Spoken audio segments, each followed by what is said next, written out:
बिस्मिल्लाहिर्रहमानिर्रहीम, अस्सलाम वालेकुम।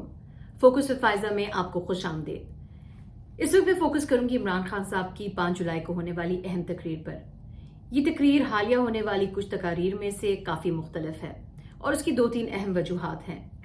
एक तरफ तो जो नाकदीन है वो शायद ये बात समझ रहे हैं इस तकरीर के बाद कि इमरान खान साहब जो है उनको वाकई अब इस बात का यकीन हो रहा है कि उनके इर्द गिर्द घेरा जो है वो तंग हो रहा है और उनकी गिरफ्तारी किसी भी वक्त जो है वो अमल में आ सकती है। लेकिन दूसरी तरफ अगर आप आइन, कानून, इलेक्शंस, साफ शफाफ इंतखाबात, जमहूरियत पर यकीन रखते हैं तो आपको इस तकरीर में 2 वाज़ेह कॉन्सेप्ट्स नजर आएंगे। एक है सोच और दूसरी है उम्मीद। सोच ये कि आइन और कानून के मुताबिक सिस्टम्स मुल्क चले तो इंसाफ नजर आएगा, और उम्मीद इस बात की है कि अगर तमाम तर केसेस के बावजूद भी एक लीडर, एक फॉर्मर प्राइम मिनिस्टर अगर मुल्क छोड़कर नहीं गया है, किसी भी स्टैम्प पेपर पर जो है वो गारंटी रखवा कर नहीं गया है या सेल्फ एग्जाइल में नहीं गया है, तो ये एक उम्मीद है। उम्मीद है उन तमाम लोगों के लिए जो आइन में यकीन रखते हैं, उम्मीद है उन तमाम लोगों के लिए जो अपनी अदालतों से सवाल कर रहे हैं, उम्मीद है उन तमाम लोगों के लिए जो आइन और कानून के तहत जिंदगी गुजारना चाहते हैं और इस मुल्क को आगे बढ़ता हुआ देखना चाहते हैं। इमरान खान साहब ने 2-3 बातें बड़ी अहम वाज़ेह कर दी हैं इस स्पीच में।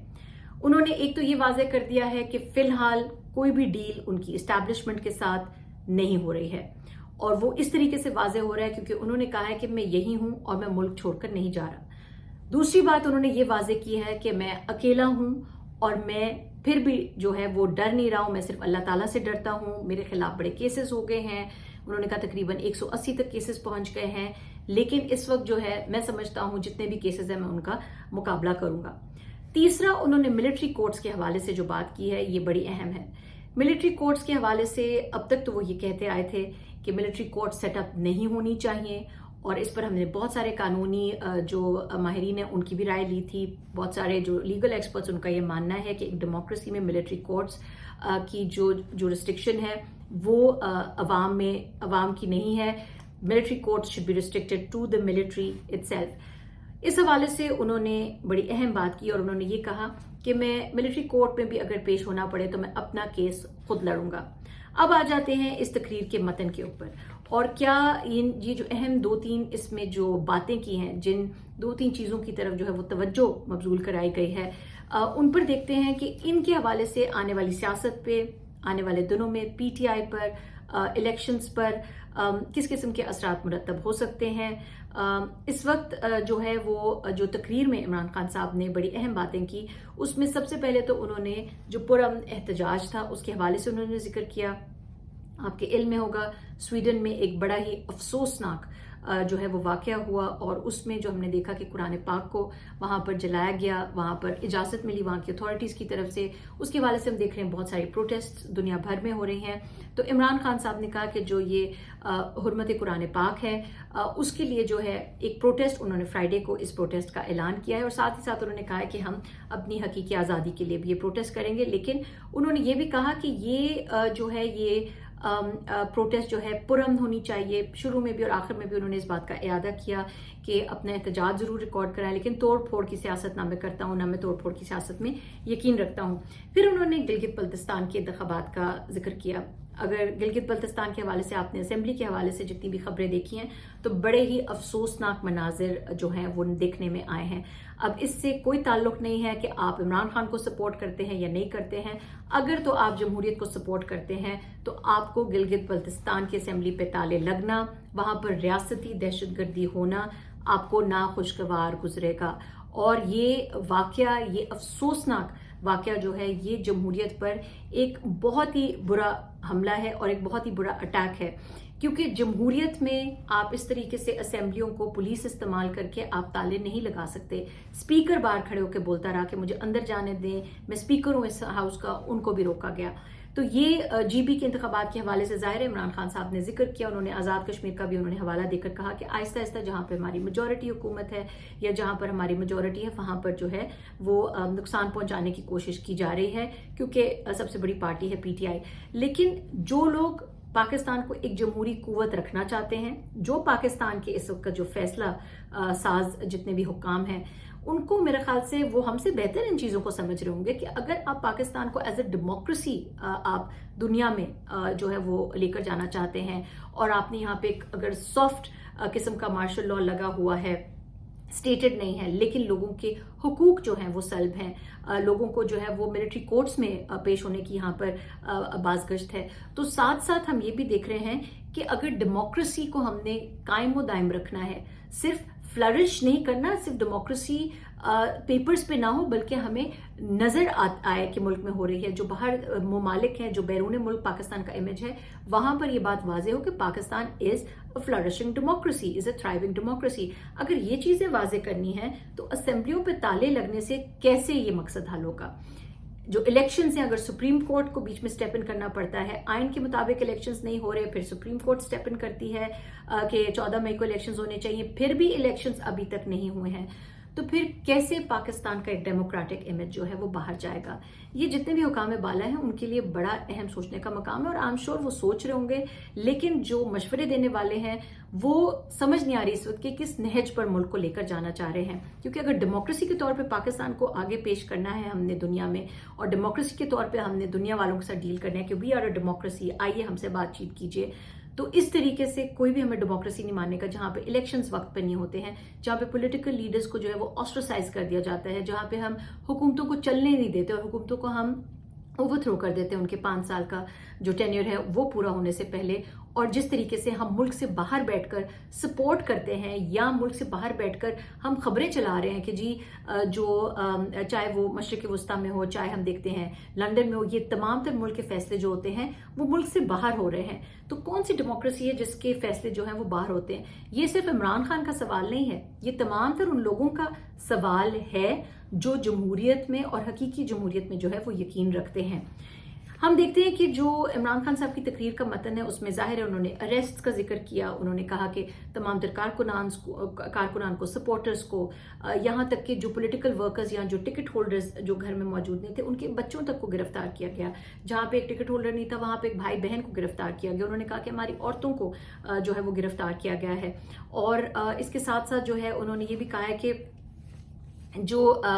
فائلیں دکھائی جاتی رہیں، انہوں نے کہا ہمیں دکھائی گئی، ہماری حکومت کو دکھائی گئی اسٹیبلشمنٹ کی طرف سے، اور یہ فائلز دکھائی گئیں جو پی ڈی ایم میں موجود جماعتیں ہیں، پاکستان مسلم لیگ نواز، پی پی پی، اور ان سب کے حوالے سے انہوں نے کہا کہ ہمیں جو ان کی فائلیں دکھائی گئی کرپشن کے حوالے سے،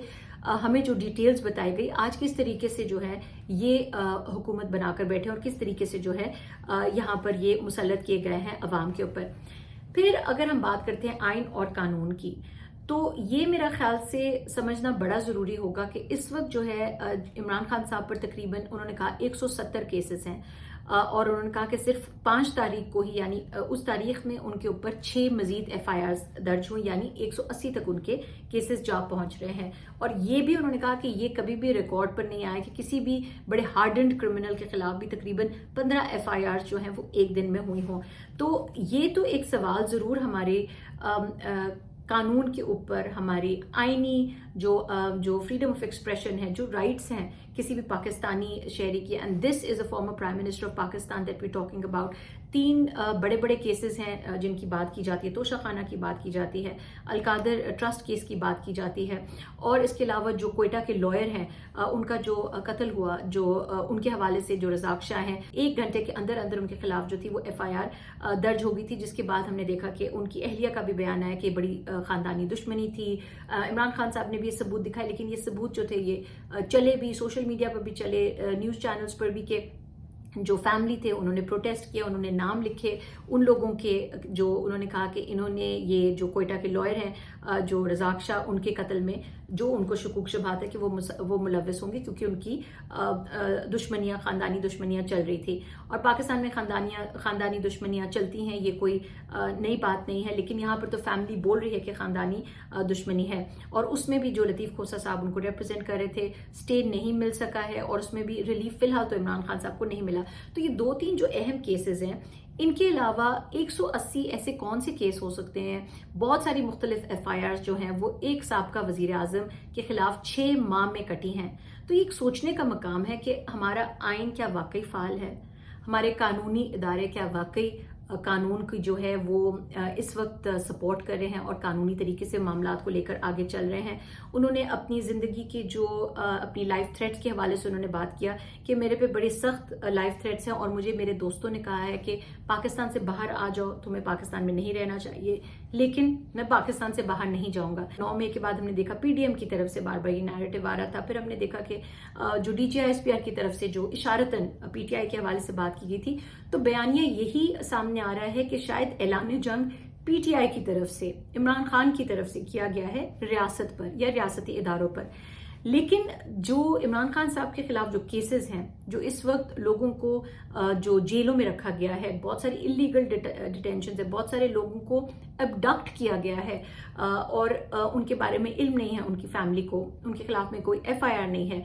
ये जो तमाम तर मामलात हैं,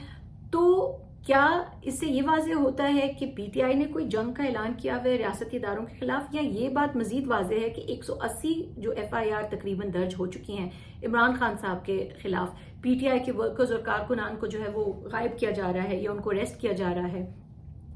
या ये रियासत का ऐलान जंग है एक पार्टी के खिलाफ, एक पॉलिटिकल पार्टी के खिलाफ। और ये एक बड़ा एक सोचने का एक बड़ा एक ज़रूरी अहम नुक्ता है। फिर मिलिट्री कोर्ट्स के हवाले से मैं यहाँ पर बड़ी अहम जो इमरान खान साहब ने बात की कि मिलिट्री कोर्ट्स में अगर लग जाती हैं तो मिलिट्री कोर्ट्स में मैं खुद हाजिर होऊंगा और मैं अपना केस खुद लड़ूंगा और फिर मैं तमाम तर वो शवाहिद रखूंगा जिसकी वजह से मुल्क को नुकसान पहुंचाने की कोशिश की गई। उन्होंने कहा मुझे नहीं बल्कि मुल्क को नुकसान पहुंचाने की कोशिश की गई। तो बार बार इस तकरीर में इमरान खान साहब सबूतों की बात करते हुए उन्होंने साथ साथ सबूत दिखाए भी, उन्होंने वीडियो एविडेंस भी दिखाया जब उन्होंने अपने ऊपर असैसिनेशन अटेम्प्ट्स की बात की। तो एक तो ये बात बड़ी जो है गौरतलब है जो उन्होंने मिलिट्री कोर्ट्स का, अभी तक वो ये कहते आए हैं कि मिलिट्री कोर्ट सेटअप नहीं होने चाहिए, लेकिन इस वक्त जो है उन्होंने कहा कि अगर मिलिट्री कोर्ट सेटअप हो भी जाते हैं तो मैं खुद अपना केस लड़ूंगा। फिर जो असैसिनेशन अटेम्प्ट्स की उन्होंने बात की, उन्होंने 3 नवंबर की बात की। आपको ये भी याद दिलाती चलूं कि इस वक्त तक वो साबका वजीर आजम है लेकिन वो FIR दर्ज नहीं करवा सके हैं। फिर उन्होंने अपने हेलीकॉप्टर के हवाले से उन्होंने एक हादसे का जिक्र किया और उन्होंने कहा कि उसमें फ्यूल के हवाले से उन्होंने कहा कि उसमें कुछ उसमें मिलावट की गई थी और हमारा हेलीकॉप्टर क्रैश होते होते बच्चा एक छोटी सी जगह पे लैंड किया। फिर उसके अलावा उन्होंने कहा कि सवाबी में एक दफ़ा हेलीकॉप्टर लैंड कर रहा था, ये एक और वाक़या उन्होंने हेलीकॉप्टर से रिलेटेड बताया और वहाँ पर उन्होंने कहा कि जो महमूद खान है उन्होंने बताया कि वहाँ पर रॉकेट लॉन्चर से उड़ाने का कोई मंसूबा था और वहाँ पे एक बंदा रॉकेट लॉन्चर लेकर खड़ा हुआ था। फिर उन्होंने कहा कि 18 मार्च को उन्होंने वीडियो एविडेंस जो दिखाई, जो हमने देखी सोशल मीडिया पे बार बार चली, इसका पहले भी मैं तज़किरा कर चुकी हूँ अपने एक व्लॉग में, कि वहाँ पर उन्होंने कहा कि नामालूम अफराद जो थे वो वहाँ पर जुडिशल कॉम्प्लेक्स में जो थे वो आ रहे थे और उनका क्या काम था वो सवाल ये बार बार उठा रहे थे। उन्होंने कहा कि वहाँ पर भी मुझे एक असैसिनेशन अटेम्प्ट जो था वो मेरे पर किया जाना था या किया गया। उसके अलावा फिर उन्होंने 22 मार्च के हवाले से कहा जो प्लान जमान पार्क में था कि एक मुर्तज़ा भुट्टो स्टाइल जो है वहाँ पर एक मर्डर होगा, एक असैसिनेशन होगी। उन्होंने कहा कि वो भी अपनी तकरीर में मैंने पहले बता दिया था, वो उन्होंने तकरीर भी दोबारा चलाई एज एविडेंस और फिर उन्होंने कहा कि ये नहीं अमल में आ सका, इसको अमली जामा नहीं पहनाया जा सका। फिर उन्होंने 9 मई का बात की और 9 मई के हवाले से उन्होंने फिर वीडियो एविडेंस दिखाई जो हमने फिर देखी सोशल मीडिया पे चलते हुए और इस एविडेंस के हवाले से हमने देखा जो मिलिट्री ट्रक्स हैं उसके अंदर से सिविलियन कपड़ों में मलबूस लोग जो हैं वो उतारे जा रहे हैं। तो ये सब इमरान खान साहब ने जो है मुख्तलिफ शवाहिद के साथ यहाँ पर जो है ये बातें की हैं और ये उन्होंने कहा है अपनी अवाम से बार बार उन्होंने कहा है कि घर में डर के नहीं बैठना है, लेकिन एहतजाज के हवाले से बात करते हुए उन्होंने कहा है कि पुरअमन एहतजाज होना चाहिए, अपना एहतजाज रिकॉर्ड कराना चाहिए और हम तोड़ फोड़ नहीं करेंगे या तोड़ फोड़ में हमें यकीन नहीं रखना चाहिए। फिर उन्होंने इस बात का इरादा एक नहीं बल्कि काफ़ी मरतबा इस तकरीर में किया कि मैं मुल्क क्यों छोड़ूं, ये मेरा मुल्क है, मेरे पास बाहर प्रॉपर्टीज़ नहीं है, ना मैंने बाहर अपने पैसे रखे हुए हैं और उन्होंने बल्कि ये भी जिक्र किया कि बाहर तो महंगाई इतनी है, मैं तो बाहर अफोर्ड ही नहीं कर सकता हूँ। ये जो तमाम तर पार्टी के ये जो दूसरे PDM के लोग हैं ये तो फ़ौरन बाहर भाग जाते हैं और ये हमारे पास रिकॉर्ड में है। मोहतरमा बेनज़ीर भुट्टो जो हैं शहीद, फिर उसके अलावा हमने देखा नवाज शरीफ साहब, हमने आसिफ ज़रदारी साहब देखा बहुत मरतबा पॉलिटिकल एग्जाइल में गए और फिर नवाज शरीफ साहब तो पिछले 4 साल से तकरीबन जो स्टैम्प पेपर 50 रुपए का है उस पर जो है वो इलाज के लिए गए थे और अभी तक 4 हफ्ते के लिए गारंटी दी गई थी लेकिन अभी तक जो है वो वापस नहीं आए हैं। हालांकि हुकूमत जो है वो खुद PMLN की है, उनके भाई जो है वो वजीर आजम है, but he has not return back. Imran Khan صاحب کے اس تقریر کو میں ایک بہت اہم تقریر سمجھ رہی ہوں. حالیہ یہ تمام تر جو اس وقت سچویشن ہو رہی ہے اور اس کی بڑی اہم وجہ ہے، اس کی یہ وجہ ہے کیونکہ یہاں پر جو ہے وہ جہاں پر چیمہ گوئیاں ہوتی ہیں کہ عمران خان صاحب شاید ڈیل کر لیں گے، عمران خان صاحب چاہے وہ جا رہے ہیں، عمران خان صاحب کے لیے ایک تیار آئے گا، وہ ان کی اہلیہ شاید ملک سے چلے جائیں گے. دوسری طرف یہ بات ہو رہی ہے کہ ہم دیکھتے ہیں جو سابقہ پارٹی کے جو لیڈران ہیں جو کہتے ہیں کہ ہم عہدوں سے مستعفی ہو گئے ہیں پی ٹی آئی کے، وہ یہ کہتے ہیں کہ اگر عمران خان صاحب اس بات پہ راضی ہو جائیں جیسے کہ اسد عمر صاحب نے کہا، تو عمران خان صاحب کو کوئی اور پارٹی میں ریپلیس کر دے، یعنی وہ ایک سٹیپ پیچھے لے لیں اور کوئی اور ریپلیس کر لے، لیکن وہ عمران خان صاحب کی منشا سے ہو، کیونکہ عمران خان صاحب کے علاوہ پی ٹی آئی کا کوئی جو ہے وجود نہیں ہے. تو ایک طرف جو ہم یہ سب تمام تر باتیں دیکھ رہے ہیں، دوسری طرف عمران خان صاحب کا آنا اور ببانگ دہل کہنا کہ میں میدان میں ہی ہوں اور جتنے ظلم ڈھانے ہیں ڈھالو، اور میں ڈرتا ہوں تو صرف اللہ تعالیٰ سے ڈرتا ہوں. زندگی موت کا ایک وقت متعین ہے، لیکن غلامی کی زندگی نہیں گزارنی ہے، آزادی کی زندگی گزارنی ہے. احتجاج کے بارے میں وہ اب کہتے ہیں کہ پرامن احتجاج ہونا چاہیے. پھر انہوں نے کہا ہے کہ جو زیادتی کر رہے ہیں ان کے خلاف ایف آئی آر کاٹی جانی چاہیے. یہ ایک مسئلہ ہے کہ ایف آئی آر کس طرح کٹے گی، جبکہ عمران خان صاحب کو خود اپنی ایف آئی آر کٹوانے میں جو ہے وہ ابھی تک ممکن نہیں ہو سکا، ان پہ جو اسیسینیشن اٹیمپٹ ہوا تھا. تو یہ جو تمام تر معاملات ہیں اس وقت عمران خان صاحب جو ہیں وہ بڑا واضح کر رہے ہیں کہ ان کا سٹانس جو ہے وہ پاکستان کے لیے ہے اور کانسٹیٹیوشن اور آئین کے لیے ہے، اور وہ کیسز سے بھاگیں گے نہیں، کیسز کا سامنا کریں گے. اور ساتھ ہی ساتھ وہ لوگوں کو بھی بار بار یہ یاد دلا رہے ہیں کہ اپنی آزادی کے لیے جو ہے اور ایک آزادانہ زندگی کے لیے آئین اور قانون کے مطابق جینے کے لیے ضروری ہے کہ ایک غلامانہ ذہن اور غلامانہ سوچ سے جو ہے وہ نکلا جائے. اس ٹاپک پر اور مزید آنے والے جو سیاسی حالات ہیں اس پر میں کچھ دنوں میں اور بات کروں گی. فی الحال اپنا خیال رکھیے گا. Stay focused. اللہ حافظ.